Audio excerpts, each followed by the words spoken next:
here we go. This is a test one, test two.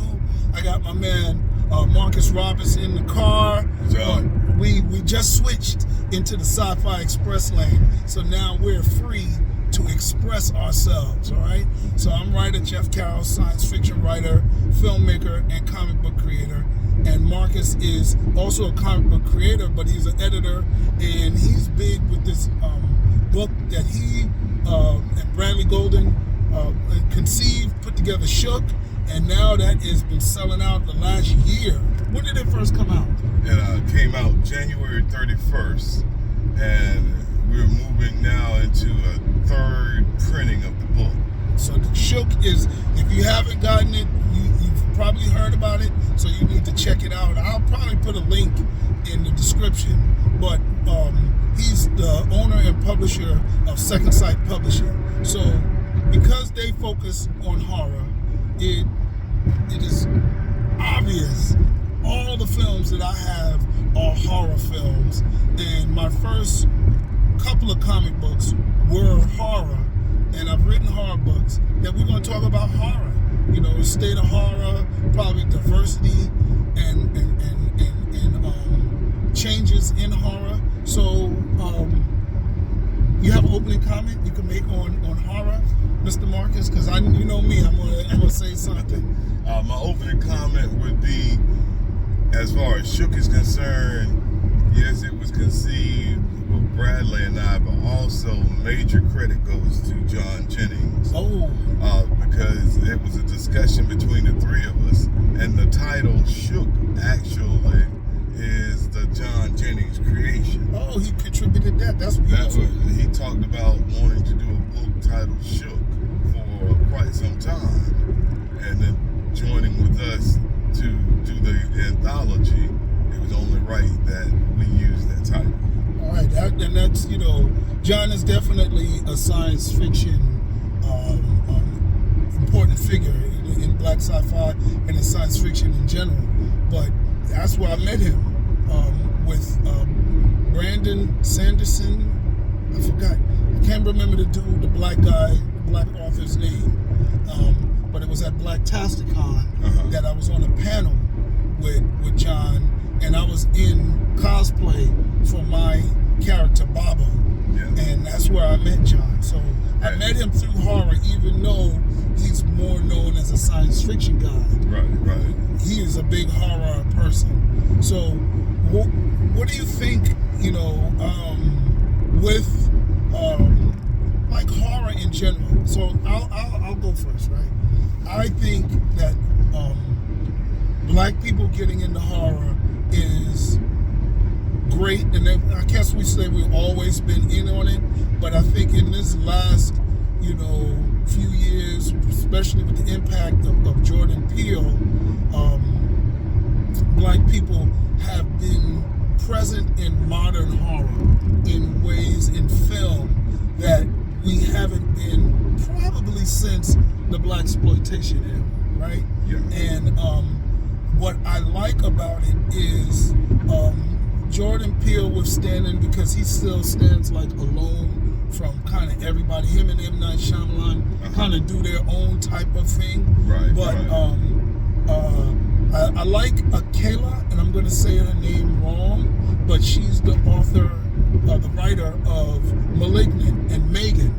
And I like the fact that we're going into these different directions, exploring maybe not just black characters, like in, what was the one, The Blackening last year? Yeah. But we are exploring big themes. Right. You know, so like Malignant was a malignancy, you know, not to give the movie away, but a growth in the person, and it made that horrific, and it took me back to like the Grindhouse era, where it was not so much a slasher, but it was a creepier.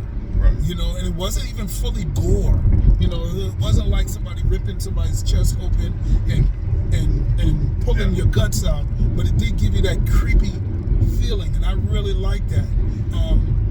I am finding acceptance in digital horror, but when it first came out, I used to laugh and say, look at Mama, Yeah. She was a shadow on the floor. Yeah. And I was like, that's not really scary. And the filmmakers was kind of using or relying on what do you call it, special effects to be scary. So I go back to, I like the pacing, the creepiness, almost like Psycho, and then you jump out with something. I like the jump scare. Right. You know what I'm saying? And I'm also a cheesy type of guy, so I like the Freddys and the Jasons. Where it is what it is, and those characters are iconic. So that's my kind of feeling on horror. I'll let you go, and then maybe we can find something else we can talk about. Well, when it comes to horror, I am more so, and specifically, the comic book horror guy. Okay. Not novels, not movies, but comics.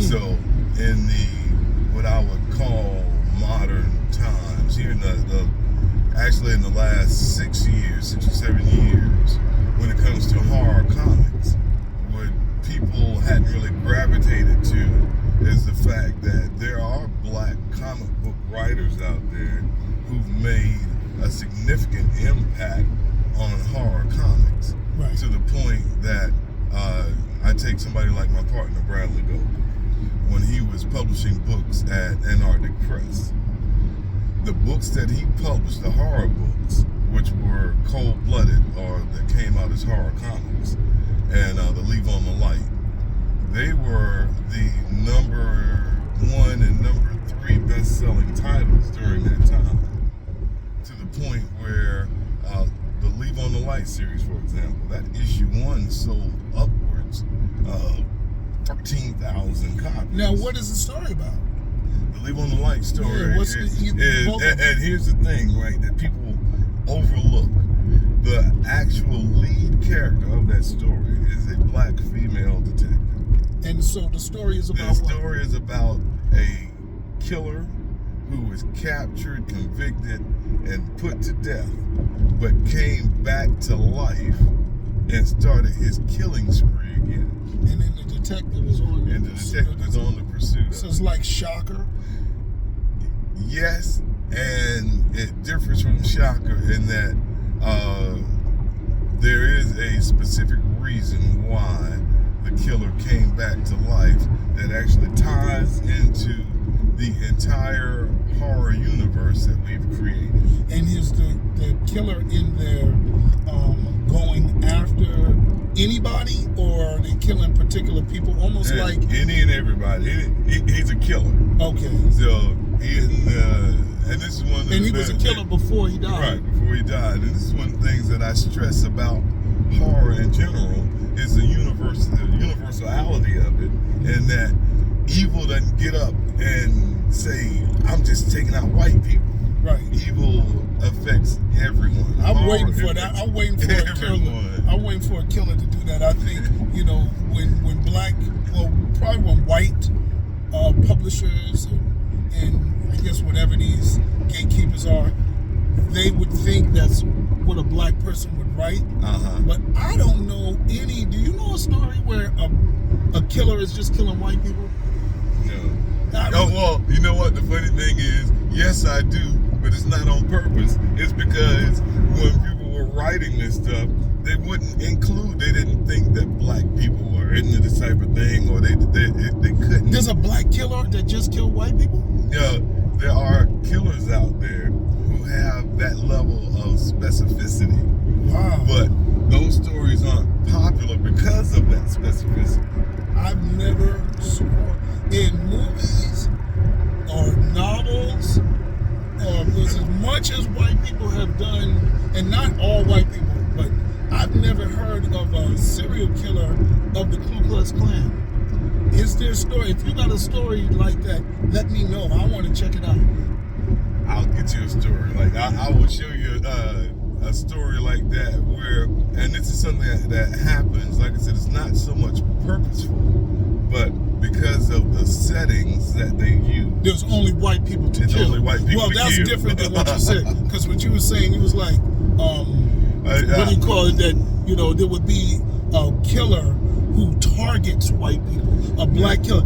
I've never heard of that. That would be amazing. You know, for me, I would like to know why, but I could see that happening more so in real life than actually in books. Like when you take the Long Island Railroad guy, he had a chip on his shoulder for white people, and he shot white people on the train. Yeah. I think the DC Sniper might have been doing that, but those are real characters, and they had, if you listen to the kid from the DC Sniper, not to give away, you know, not to, how I say it, not to justify his killing, but he didn't come off as evil.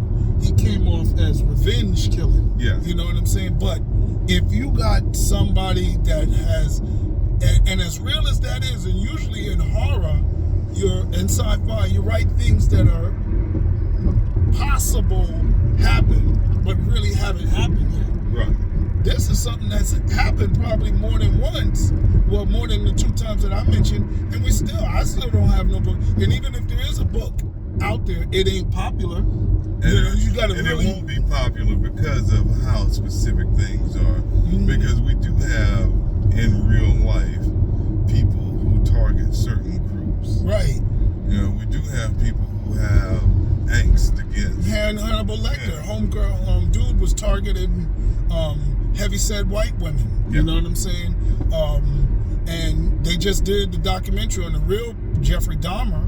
You know what I'm saying? Right. And he was targeting black people. So we've seen that. But as far as somebody targeting particular white people as a black person, I've never seen it. And Dahmer is so popular. I actually seen a kid at a convention. I posted his picture, dressed up as Dahmer, celebrated. I told him, I said, that's dangerous, you know, because you never know where the family of his victims are. You here in South Florida, you think it's something far away, but nah, man, he had victims everywhere, and they may take offense to you celebrating him in cosplay. Glorifying. Yeah, because that's a glorification no matter what. I mean, Homelander is a notorious villain in Darth Vader, but people know there's some fake characters. Right. So they let that happen, you know. But yeah, so I'll wait. If you get the name of that comic book, I'll put that link in the description too. But go ahead. You were also saying some other stuff about horror. The point I was making as far as just how long in comic books the black writers such as myself, such as Bradley, such as Rodney Barnes, how long we've actually been established in this genre, and the works that have been done have not been sleeper hits, so to speak. They've been they're very public. I mean, leave on the light, and what was the other one? Cold Blooded. It came out through Anarchic Press as horror comics. Right. But here's something else that people just don't know, which is Bradley Golden actually restarted the whole Anarchic Press horror line with the horror comics, with the Cold Blooded story.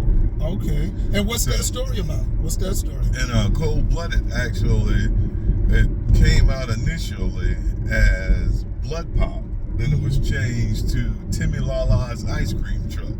But the story is about an ice cream man who is also a killer. And he takes his victims, he chops them up and uses their body parts as toppings. And now he is killing everybody. He ain't just killing. Yeah, he's killing whoever he can get his hands on. Right. Is he killing adults? Anybody can get his hands on. Wow. And so he's a killer. Is he getting away, or how does? I don't want to give away the story. No ending. But is there a detective or a black person going after that person? We are building a universe. Okay. So what happens is some of the police officers, some of the detectives, each of these stories happen at a different point, wherein, like in Leave on the Light, the detective Sarah McKinney, the black female, as a detective, but in Cold Blooded, she's a rookie police officer. Oh, okay, so that's the same. same. And the title Sonny, the guy who was the detective in the Cold Blooded, he actually is a rookie police officer in our Sonny. But he becomes a killer. No, he doesn't become the killer.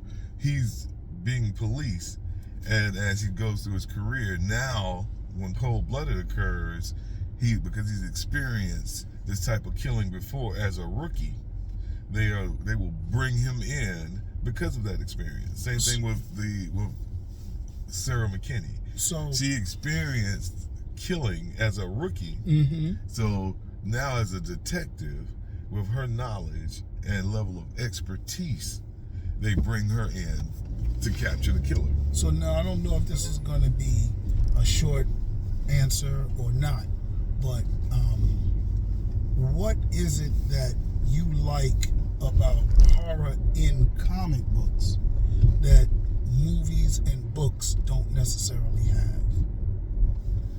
Did you want to, I may stop off here at the store. I'm going to go here and I'll walk back. All right, go ahead. I like the combination of reading and pictures. That's my whole reason for comic books, period. I've never gravitated toward chapter books, just all reading. All imagination. Yeah. So that's the whole thing about comics, being able to blend the dialogue and the pictures together. I think for me, there's something about each that I like, and I'll even throw video games in there, right? Because I did like playing Dead Space, and that was a horror video game. Right. I like the opportunity to be interactive in the story. But I'll say for film, what I like about film is also the pictures up there. You don't have to imagine anything. It's all there. But I like the interaction with the audience. You know, I'm from 42nd Street era where I was in middle school when I went to 42nd Street. And I love hearing the audience. Yes, I love hearing the audience engage in the story as a reaction. I love to hear that laugh. I love to hear them say, "Get the fuck, out of here." You know what I'm saying? If they don't believe it, I like to call out the cheesiness. Right. You know what I'm saying? But then, and that's for all genres. And then for books, I like the ability to have to imagine everything. You know what I'm saying? Yeah. I like that ability to have to imagine kind of everything, right? Right. And my imagination is crazy, so sometimes I imagine stuff. The downside with books is like what you saw with the Hunger Games. People will imagine a character that's not the way their writer wanted the character to be. So right. Like that's why they got mad with Rue. They was like, I thought it was a little white girl, but the writer, put in there brown skin, whatever. A specific description. Right, and they just got it all twisted. For me, comic books, of course, Tales of the Crypt is an impactful horror comic line, but for me, I like the more graphic novel. I don't really read superhero comic books, although superheroes dominate comic books. Actually, neither do I. Right. But I like the expansion. Like I like a lot of tie-in stuff. I'm reading Planet of the Apes. I'm reading Blade Runner. You know what I'm saying? I like the things that comics do to add on and incorporate to an ordinary universe. And then I also, I do like story, full stories, that graphic novel that is 4 or 5 issues all together. That's something that I like. So I don't know, and of course I like the pictures with it. I like the imagery, you know what I'm saying? But I kind of like something in each one. So anyway, we pulling up to our parking spot. Anything else we want to say? I know we can get a chance to do this later on our ride home, but anything else you want to add on black, not really black, but just horror. We'll catch it on the part 2. Okay, no problem. Thank you very much. Remember, like, subscribe, share, and of course, more than anything, comment. All right, we out. Sci-Fi Express Lane, Jeff Carroll, Marcus Roberts. Peace. It's been good.